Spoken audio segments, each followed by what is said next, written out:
hear me? Good afternoon, buddy. Well, Hey, buddy, I'm here, Doug. oh, cool. So did you read that that picture I had up? I did, and I was over here laughing because I think it applies for me more with a realtor stance than a client, because it seems like that just needs to imply, at least with my business with realtors. I have not to get into a long drawn out story, but I have one realtor who's on the listing agent side, and with every deal I already have the buyer, so I try to gain the listing agent's business if I go in the office and see that they have quite a few buyer transactions throughout the year. But nevertheless, this one listing agent, every time I call or email for an update, she just makes a really big deal about it, and just a drama queen, and copies everyone else and their mother that's on the transaction on the email when she's replying. And I just got pointed after that happened twice. It's like I'm not even trying to win over her business, because quite frankly I don't want to work with her. So I was laughing at that note that you had, because that definitely applies with this specific listing agent. Well, we have, and this kind of speaks to the point that we really to the underlying theme of every time we communicate, every time we talk about building our businesses. We have to be very clear on the type of clientele that we want to work with, and that means realtors and buyers in and of themselves. You have to want to understand, or you have to want to go after a very specific demographic of people. If you want to deal with the people that are dramatic, then you go and recruit those people that are dramatic, like that listing agent. Mm-hmm. There's no point in putting your effort and energy into haters, when the reality is that their mindset will never align with yours, and you will never find success or value in that relationship, no matter how many transactions they refer you. And I love the idea that as you build up the momentum, you do truly come from a place of want and not need. Ryan, I'm looking at your lead tracker right now that you sent to me. You have 13 leads a month, and it's the 23rd of the month, and your goal is to hit 17. Is that correct? 20, so I'm a little bit behind. Okay, so that's fine. But look at the conversion rate. I mean, every single one of these people that are in green and yellow are opportunities, correct? Yeah, most of the ones in green are actually loans submitted. They're in process. Most of them approved. I love it. So Scott Thompson's on the call with us right now, and Scott is probably one of the loan officers pound for pound in Michigan as it relates to when he gets a borrower. He processes his own loans, much the same way that you do, Ryan. You don't really use a loan partner per se. Scott really goes directly to a processor, meaning he doesn't really require a lot of support. He knows how to package the file and take it and turn it in, and does really, really well. Scott, I don't know if you've ever missed a closing deadline, have you? No, I'm not that I know, but thanks for jinxing me. But yeah, thanks. No, I guess to the point though is that his challenge right now is that he hates doing the Thor's hammer. That's not something that he's passionate about. Yet he went to the point where he's like, Doug, can I come into the corporate office and sit down and have someone hold me accountable, because I don't find myself wanting to do this every day. And so he and I had a conversation last week about another strategy, which was talk to your realtors who have a relationship with and ask them for a referral to another realtor. And it really got me thinking of the reason that we're doing this and building up this momentum is to really let go of fear of having to want to work with everybody or need to work with everybody. And I think once you reach that point where you have enough business coming in that allows you to start picking and choosing what you want to work with, who you want to work with, and being able to look at certain people and say no. And I think that's huge for not only for your self-confidence, but your worth as an individual. And so a lot of the times as we're trying to cycle through this entire Thor's hammer, you've got a lot of agents that you have to talk to and get a lot of no's before you get a yes. It's the rule of thirds. For every 10 agents you call, you're going to get 3 to get on the phone. Of those 3, maybe 1 agrees to lunch with you, and you have to do that at least 3 times to get 1 realtor to send you business. That's a lot of calls to a lot of realtors that want nothing to do with you. Yep. And so the premise around what I'm working on is, you guys, is it's not hard to get leads if you're engaged with your clients. And so, hey, Ryan, do me a favor. Tell me a little bit about why all of a sudden have you gone from a few leads a month to seeing a when you apply, when you apply this theory, why are you starting to see such a great return on your relationship? Well, I'm actually focusing on them. So I guess for me, one of the biggest things, well, it's a mindset for me. I look at, current clients as a means to get them to the closing table, and now I am looking at them as a referral source as well. And, however, I'm not doing that perfectly. This month alone, 3 of those leads came from current client referrals, past client referrals. So it is starting to work. It is. It is. The fact that one of them, Steve Clark, another one was Bobby Mills, and was there one more, or was there just 2? Yeah, John Hogan, who I just closed on Monday, referred to Barbara Black. Got it. So, cool, past client referral. Got it. Okay, see it right there. So Scott, can you kind of see what being engaged with your current clients provides you? Oh, definitely. Yeah, and that's something I got to change my mindset about. I focus so hard just closing them, and then next, scrambling to find the next whatever contract five. Hey Ryan, can you speak to Scott a little bit about what the value is in really engaging with your clients? Obviously, the obvious is that these people already know you, like you, and trust you. But what is it about engaging with your clients, seeking that current client referral, that makes this process so enjoyable? Sure. In one of the first webinars we had about this, Doug termed it as low-hanging fruit. That's exactly what it is. I have worked for Hammer on and off now for about a year, and that's definitely a system that's proven to work. However, it's definitely not low-hanging fruit.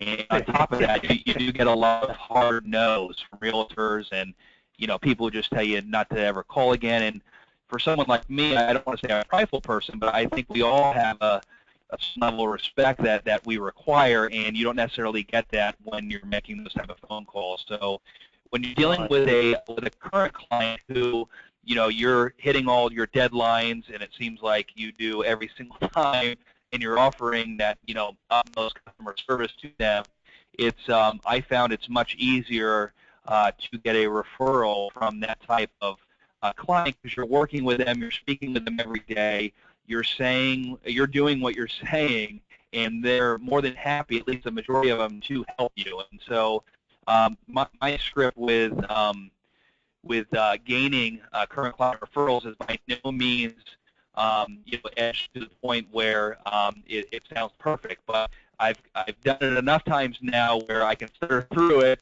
and I've seen some results. That just gives me more confidence and more that know-how next time I get on the phone to be able to correlate that with the next next referral. But what I found out is most of it is just what's that? I was just saying, what's the timing of asking for them? Are you doing it through the entire process at the beginning? Well, and I think Doug will get in that more in detail, but the short answer is it starts with the initial conversation that you have with this person, even prior to pre-qualifying them, so they know that you are. Now, before I do pre-qualification, I won't say that I do this 100% of the time, at least 50% of the time, I will let them know that I operate on a 100% referral business, and I do not pay any money for marketing, and that my business solely is built on personal referrals. And so you go through that initial phone call, and throughout the transaction, you look for those referable moments where you did hit your deadline, or they do offer you some type of compliment on how your loan originating skills are going along, and through that you'll find those referral moments where you can then ask them again a second time for that referral. Okay. Well said. Well said. Yeah, referable moments. I like that.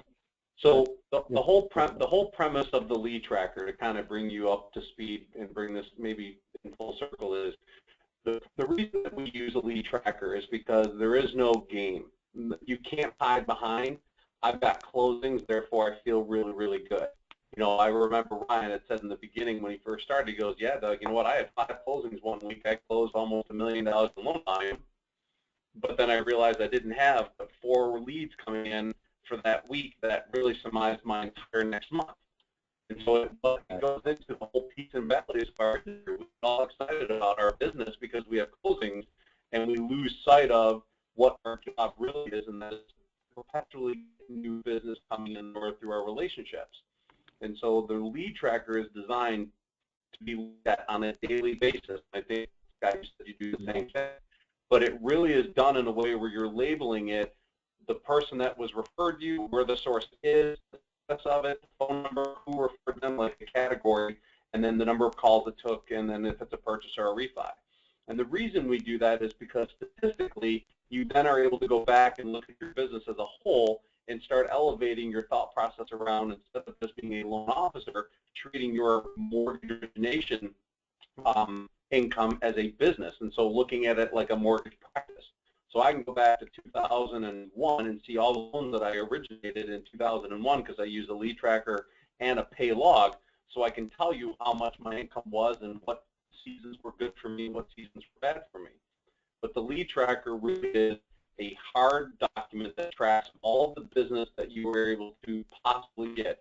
So no matter who Ryan talks to, I don't care if it's the teller at the bank, I don't care if it's the checker outer at the grocery store, I don't care if it's the guy that's washing his car, if he gets into a conversation about a mortgage and he's able to tell this guy that he does this for a living and is able to capture his name and phone number, that's an opportunity. And so the reason we track all of that is because once you start building up a couple month history of it, we can start looking at what your quote-unquote conversion rate is, which now we begin to understand where your strengths and weaknesses are. And so with Ryan, much the same with a lot of other LOs, their greatest challenge has been getting the volume of leads to come in, because once the lead's there, we're all really good people and we're able to articulate what it is that we're going to do for you really well. And a lot of the times these people tend to want to use us because we're all just really kind of good people. The challenge is that if you don't do it enough, you don't ever really realize that your conversion rate sometimes is as low as 30%. And that speaks to the volume of, if you're going to do 10 referrals a month, you might only get 3 applications. And out of those 3 applications, you can only kind of guarantee one of them is going to close.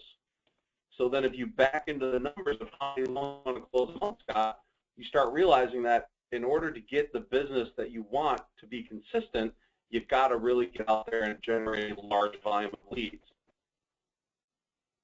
And the lead tracker is a no-holds-bar truth in your efforts every single day you open it up. Yeah, there's no hiding there, that's for sure. Nope. Nope. Yeah, can I say something, Doug? Yeah, absolutely, please. Sure. So, before I started the lead tracker, Scott, which we've only been doing this now for several months, I was pretty narrow-minded. My goal is to hit 10 units a month, and so I wanted to find 10 realtors that could send me 1 transaction a month to hit my 10 units. And so I was leaving a lot on the table by not entertaining different referral sources. So the current client referrals, past current client referrals is what Doug has basically built his business on. And he had stated, I don't know, several weeks ago that it became almost like a game to him. And I didn't really understand that at the time, but now I actually do, because it's just not with current client referrals, it's with everyone that I come in contact with. For instance, I was at the grocery store late last night to get the kids Lunchables. They were out for school, and so the wife had me run Publix, and so I was in line, and that's usually a very monotonous time, at 9 o'clock at night to be in the grocery store line. However, I had my cards on me. That's one thing I do now, is always have my cards on me in a little, business card case. And I handed it to the girl that was checking out. Now, long story short, in talking with her for those few minutes that she was checking me out, I probably can't help her. However, I at least tried, and I gave her my card, and I asked her, to pass it along to friends or family that may, be interested in purchasing a refinance. And so it made my time in line just enjoyable, in the fact that, I wasn't just checking out. It was like I had an opportunity to hopefully gain business there. So I'm learning, and I don't do it all the time because this is a kind of new process, but everywhere I go now, I try to let people know that I'm 100% on a referral business, and even for the person at the grocery store line or where I'm picking up my dry cleaning or what have you. So I can see that it does become a game, and it's actually a fun game to play once you start doing it. A lot of fears is just stuff that we built up in our head that really aren't relevant once you start doing this, Correct. And the reality is, the fear that you have is not really founded on anything. I believe it's a lot of the lack of coaching that this industry provides around what I consider to be just core fundamental values as people. And so the reason my business, and Scott, I pulled up my lead tracker. This is back from May of 2005. And so this is back when this is honestly a list of everybody that I've done business with. And so you have Michael Lovett, he's a past client, Ann Chambers. I mean, I tell you, these are all legitimate clients that if they have a target by it, these are loans that have closed. Every single one of these people that are on this sheet are people that have closed loans with me. Wow. And so if you keep going, I'll show you I have a pay log. Here we go. Here's a pay log for January of 2005. So in January of 2005, these are all and so you'll see that they were either past clients or the referral source. Nice. And so this was back, I mean, obviously this was back in the heyday, but in that month I closed 20, what was it, 13, 14, 15, 16, 17, 18, 19, 20, 21, 22, 23, 24, 25, 26. Closed 27 loans to the tune of 95 grand. Wow. That's impressive. Wow. And so my volume that month was $6,182,000. Wow. Doug, it took me half a year to gross that. Right. Well, and please don't let the numbers be what I want you to look at. What I want you guys to pay most attention to is the source of business. Right. Not a single one of these, if you look at it, Chuck Aplee, the realtor, Dan Cadez was a financial planner, James Lesbrun, a financial planner, Jamie Siebert is a past client referral, Tony Schipple was a realtor, Greg Allen was a friend, past client family, past client, past client, past client, past client, past client. You'll notice not a large percentage of these people are realtors. The reality that I want you to see is, A, it doesn't come from marketing and advertising. Not a single one of these people are leads. And I don't think that, and mind you, in 2005, I had one loan partner. Now, granted, the business was totally different. Totally different. Yeah. The reality for me, though, is that if you build relationships with people and you leverage the relationship based on the intentions of doing really good by them and letting them know that you would love a thank you, Ryan, I think you had said you were the king of gift baskets at your office. Yes. And I think you had said, I love gift baskets, but I would sooner rather get a referral. Absolutely. Why? What shifted there? I mean, why are you not excited about a gift basket? Well, I mean, a gift basket, and as good as the treats are in the gift basket, it is what it is. With a referral, you have the potential of increasing your income, in excess of $3,000 or $4,000, and then getting even future referrals from that referral. So it's really endless. Yeah. Correct. Oh, yeah. Correct. And so I think I want to go back to, Ryan, you said you started to focus more on your leads and your relationships. They're starting to yield more opportunities. Can you talk a little bit about why just being focused on the relationship is so important? Sure. Well, my first couple lead trackers, if you looked at who referred, 99% of them were from realtors. And now you'll see a variety of builders, accountants, current client referrals, past client referrals, and I'm still not at my quota that I want to get to. However, you see that it's much more diverse, and I have not just gone after realtors. And so the reason why the relationships are so important is if I am on the phone with my clients, and I had the same mentality that you did, Scott, and I still do to a sense, and I'm trying to break that, but if I am constantly calling them just to give them updates to the loan process or ask them what the next thing I need, then you will never have any referable moments because it's all business.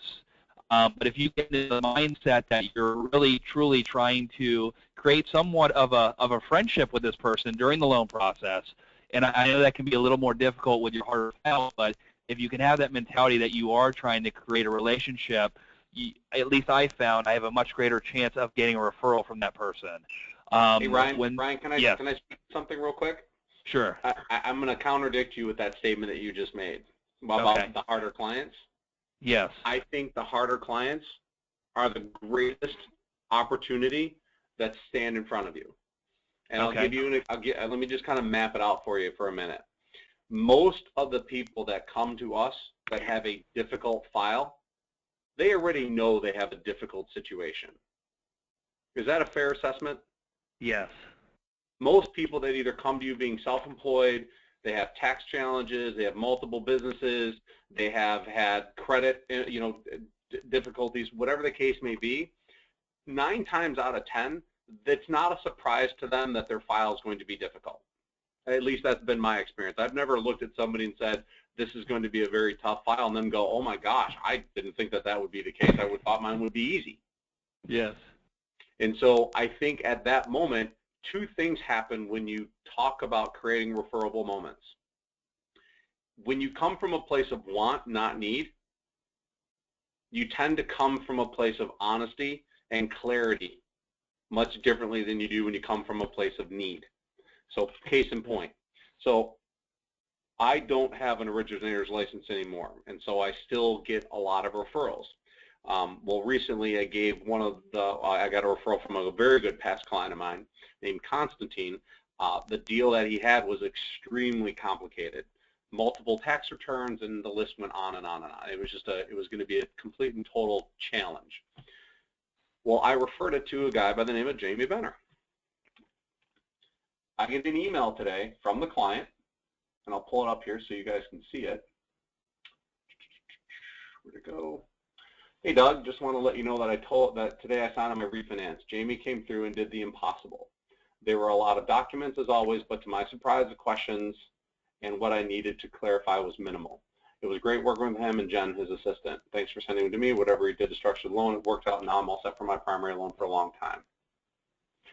Right. The point is with this is that Jamie is clear on he doesn't need this loan to make a living. This was a $350,000 mortgage, maybe even more than that. The point that I want to stress upon you guys is when you come at it with very clear expectations that your only goal with that client is to create and orchestrate referable moments, every time you open your mouth, you realize that whatever you're saying can either help or hurt that decision. When Jamie speaks about things, about loans, he speaks to it with 100% confidence because he knows if he says what's real and what's true and what is reality, the borrower will understand, and the borrower then becomes an advocate of his business because that's all a borrower wants. A borrower doesn't want to feel like they're being sold a process that isn't reality. They most certainly know that their loan process is going to be difficult. Your job is to act as the consultant, and while being that consultant, you're able to leverage that relationship by orchestrating referable moments. Jamie, when he got the application, when he got the tax returns, I heard him talk to Constantine on the phone. He said to him, this is going to be darn near impossible. This is going to be extremely difficult, and I can't give you a guarantee until I get all of the information together and I go up to corporate and sit down and have a conversation with my ops manager. It took him 3.5 weeks just to get the answer. The point is that you think Jamie now has created an opportunity to go back to Constantine and say, hey, listen, can you do me a favor? No question in my mind, right? Sure. Constantine has referred me 12 people in the 9 years that I've known him. So that's about a deal a year. That's a deal a year from somebody who says, talk to my sister, talk to my parents, talk to my brother, talk to my coworker, talk to my friend, and he's Romanian, and so they all know other Romanians. Yeah. The reality is that when we talk about low-hanging fruit, you don't really have to sell yourself to other people. if you do what you say and you orchestrate those moments that allow you to come in a rock star, people like Constantine will gladly refer you if you do two things. Set the stage accordingly about your business model and the way that you build your relationships and why, and then deliver on what you promise them. The beauty of that statement in and of itself now means that you're fully engaged with your borrower, and you guys don't even realize it, but when the LO is engaged with the borrower, processing, underwriting, closing, those are people that love the LOs that are engaged. And you are engaged because you see the value and the financial benefit of being engaged. Brian, when you talk about those 3 loans that you got as CCRs, I know one was a taxing problem, but the other 2 CCRs, what did that total and you think commissionable income? Let me see. Maggie will be $150,000 person. That's CGs. And then Chris McGinley is $250,000 VA with no down payments at 5. So that's 8. Yeah. So simply by orchestrating referral moments with 2 clients, you didn't have to do anything other than deliver what you promise, manage expectations, create referable moments, and ask for help. And you made $8,000 working with people that know you, like you, and trust you. Yes. I'm still over just a few phone calls, that maybe took, I don't know, in upwards of half an hour at most for all those conversations. And I'm still looking for the downside. Yes. Yeah. So really Scott, isn't. Yeah, so Scott, so here's the message that I want you to hear in all of this. You have an unlimited amount of resources in front of you. The challenge is going to be to harness your time and your focus on the efforts that actually are going to build you business in a way that you feel compelled to want to do. You're not compelled to want to do Thor's hammer. I get it. I could never do it. I would steer clear from it, me personally, because I would never be comfortable at doing it because I hate rejection. I'm not that thick-skinned. Like to Ryan's point, I'm a very good originator, but I'm not a very good salesperson. And there are people out there that are amazing salespeople that Thor's hammer is something that they love to do because they just love the thrill of it. I'm not saying Thor's hammer doesn't work. I'm saying it does work. It just doesn't work for everybody if it doesn't fit in your emotional wheelhouse. Now, for me, I took the option of I can either go down the road of a Thor's hammer process, or I can go down the road of what I feel like I'm most comfortable doing, and that is asking people for help. And I built a very successful practice around asking people for help because I took what their fears and their challenges were, and I learned what they were, and I managed them through the process. And every time you manage a fear, they come back and say, thank you, that's appreciated, awesome. And those are the moments that when you get good, you're orchestrating them on purpose so that when they say wow and thank you, to Ryan's point, you can say, hey, you know what? You know that my business is 100% referred to me. Thanks for noticing how much effort I put into this. It means the world to me. Can you do me a favor? Just make sure you tell your coworker tomorrow that's looking to buy a house, just tell them about me. I'd love a chance to talk to them. And that reciprocity, that leverage, is what perpetuates people to think about what you mean to them, to others. And then the hardest part you have is then asking that person who calls you and says, oh, hey, by the way, Sean Hogan told me to call you. Ryan's response is, oh, really? That's cool. What did Sean tell you about me that made you want to call? And you get to learn exactly what it is that you have to be for Barbara Black. And there's no games. Yes. And Barbara Black's already in process. Bingo. And the point, and the best part about it is, every time you get a current client referral or a referral like that, it validates your efforts. And so the reason that I chose to do my business this way is that when I went home every day, I wasn't exhausted. I wasn't beat up. I wasn't deflated. Yeah, there are challenges. Yes, we have those clients. We have those problems. That's to be expected. When you make almost $100,000 in a month, yeah, you're playing at a whole nother level. And your mind is at a different, it doesn't think the same way that you do when you close 2 or 3. So it is a difficult process, but when you make that kind of money, that's what the arena is that you're playing in. Well, yeah, it's worth it, but at the same time, you start looking at things that really aren't problems, and you start looking at things that truly are problems. Right. But the point is that at the end of the day, you go home feeling like you matter to somebody. I go home, and I know that I matter to at least 23 people that month. And so that's the message that I want you guys to hear, is that the lead tracker isn't the tool. The lead tracker is just your windshield that you get to look through every single day. The tool is your ability to communicate to the people that already know you, like you, and trust you, and ask them to help support your business. Scott, it's kind of like what I said to you with those realtors. Yep. Exactly. You know, when you look at your lead tracker, and how many leads do you have so far for the month of September? Me? Yes, I'm guessing 7 or 8.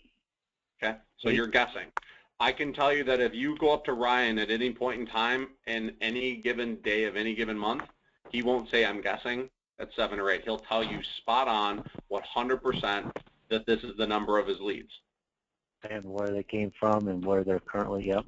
So my question to you then, Scott, is who do you think has a greater control of his business and a greater chance of hitting his numbers? Oh, absolutely. No, I agree. So if you're going to be on this call moving forward, I don't want the word guessing or I think to ever be used, especially when it comes to the lead tracker. You need to have and no matter what they are, I don't care if it's 1 lead or if it's 20 leads, we can't help create a better business model for you unless we know exactly what your efforts are turning into. Yep.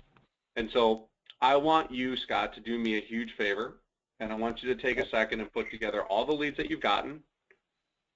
Did I send you a copy of this form? No, I've Okay. never seen it. When we're done with this, I'll send you a copy of this one. I could send you Mark's, but Mark's requires a PhD to use.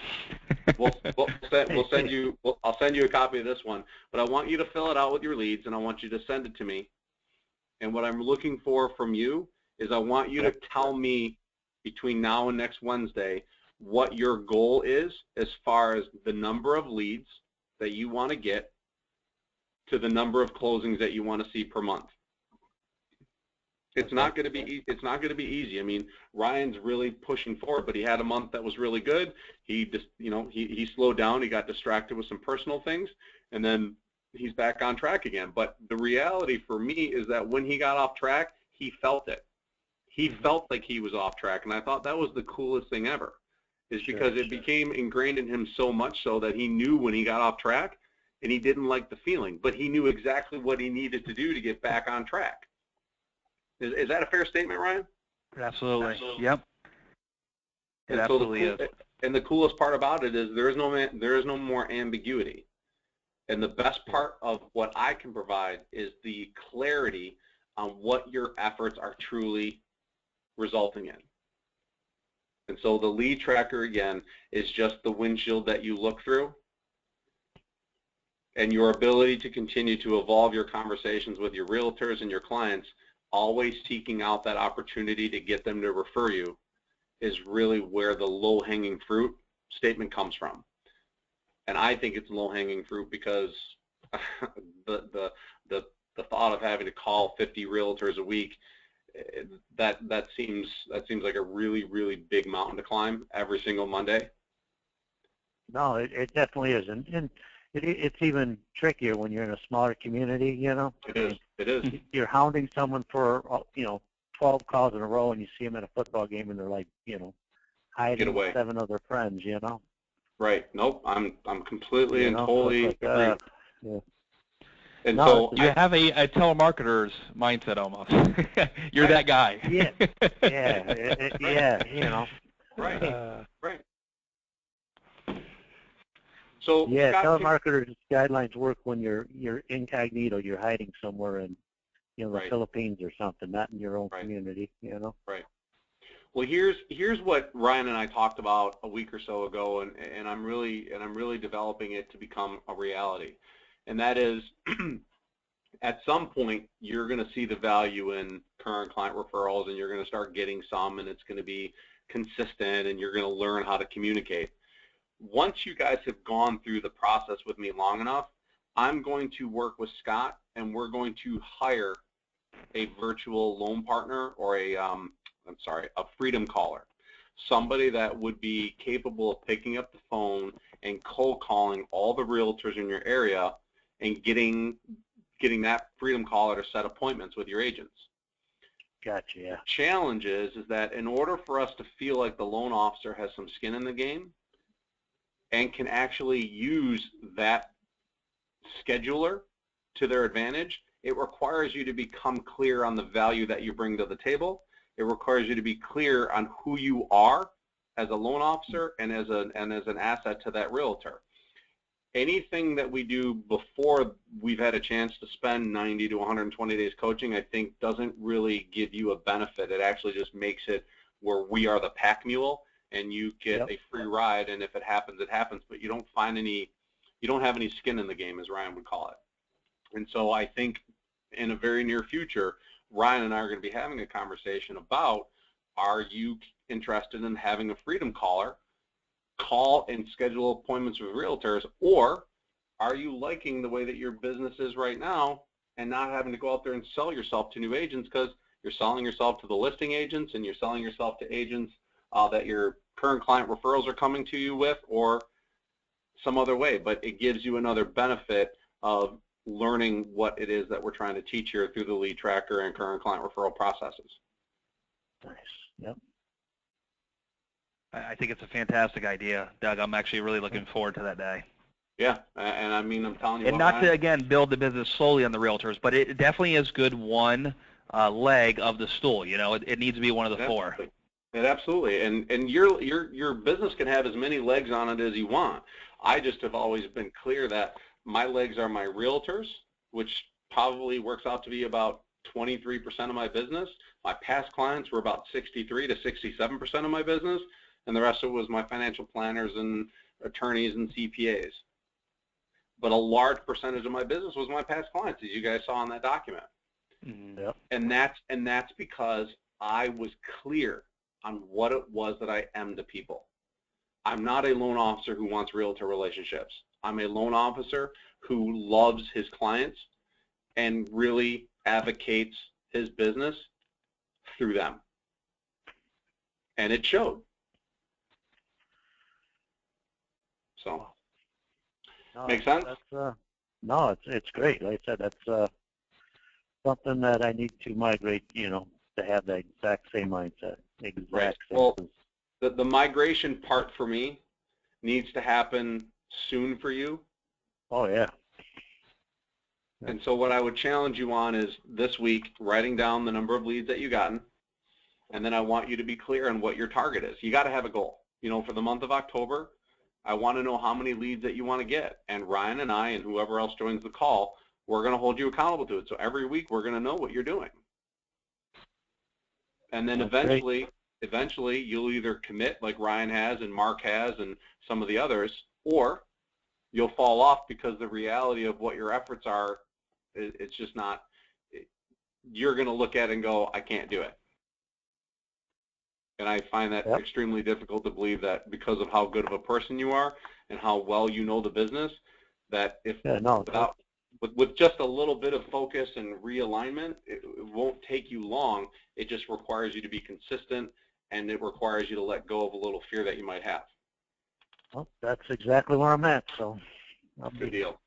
Good deal. Is there anything else that I can help you guys with today? Nope.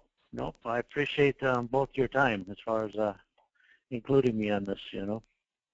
It's nice meeting you, Scott. I think the lead tracker is so accountable because I'm looking at it today and know that I have to hit 20 leads by the end of the month. So I need 7 more leads, and I know I have 7 days to do that. So again, it removes all smoking mirrors. I have to get 1 lead a day, including the weekends, to hit my goal. So again, it alleviates all the smoking mirrors. Mm-hmm. But it also gives you that incentive of, I just have to find one person that wants to talk to me about a mortgage. And if I didn't have the lead tracker, there would be no sense of urgency right now. I would have no idea that I would even need 7 more leads, or that there would be no number to hit because I wasn't tracking it. So correct. It does offer that daily accountability. Yeah, and I'll be honest with you. It's not where it's only as good as the information you provide it. Right. Yep. Yep. And so if you notice, Ryan doesn't have a single field on here that's not filled out. And to the point of the lead tracker, it doesn't really serve a purpose if all you're getting is the first initial last name, and it was from a cold call realtor that gave you a name and gave you an email address that may or may not have worked, and you don't know what the deal is. And so as you fill it in with those kind of clients, you'll start to realize that you have to collect all the details in order for it to really mean something to you. So it becomes a little bit more accountable to the leads that you're getting in, and it forces you to really engage with that lead a little bit more to make sure it's a qualified lead. Yeah. Can you tell me that out of the 7 leads that you got in this month, that you have a phone number and a status and a source and the number of calls that you've made to them? No, Okay. I can't. Okay. Nope. So to the point of tracking a baseball, every time you're up to the plate, you got to know your batting average. And I'll tell you right now, we know what Ryan's batting average is.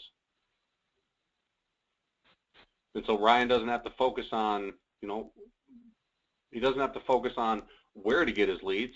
He just has to focus on how he can get as many leads as possible, because he knows where all of his leads are coming. He's got a couple of realtors right there, that Catherine Lomax. If I was him, I'd pick up the phone, call Catherine, and take her to lunch. I'd do the same thing with Amber. I'd pick up the phone and call all the ones that are on that sheet. Mike Cook, Catherine Lomax. I'd call Mike Cook first. Amber Stoles, and I'd call him up and say, Mr., Mrs. Realtor, hey man, I'm going through my lead tracker for the month, and I just realized how many leads that I got from you this month, and I can't even begin to tell you how much that means to me. I love the fact that I found a partnership with somebody who has the confidence in me to handle one of the biggest processes in a person's life. And you must feel so confident in my ability that you're willing to put your client's financial needs in my hand. I can't tell you how much that means to me. I'm really, really thankful, and I love the fact that I found a relationship with a professional like you that treats their business the same way that I do. It's not common, and they know it's not common. I just wanted to say thank you, and if, by the way, if you run into another buyer over the weekend or over the next couple of days that you think of that could possibly use some great consulting, I'd love a chance. 1, 2, that's 5 phone calls that you can make, and I'm telling you, Ryan, I bet you could find at least 2 referrals out of there. Yes. And I need every one of those to the end of the month. Yeah, but the reality is that lead tracker tells you who's thinking about you. Yes, exactly, and where the low-hanging fruit is. I couldn't have said it any better. It's exactly right. Yeah. So if you're looking for a way to generate 1 or 2 more leads, man, pick up the people that are thinking about you already. Yes. Nice. Yeah. And you have a reason to talk to them, because chances are you've got people in process or people that have referred them, or they have referred to you. You can give them a ton of information. Sure. Then we go back to the purpose and the reason why you pick up the phone. Yes. Yeah. The purpose is to give them information. The reason is to make sure that they know that you want them to advocate. You want them to advocate your business, and you can orchestrate referral moments in those conversations. And your realtor will gladly refer you because they don't have anybody that asks.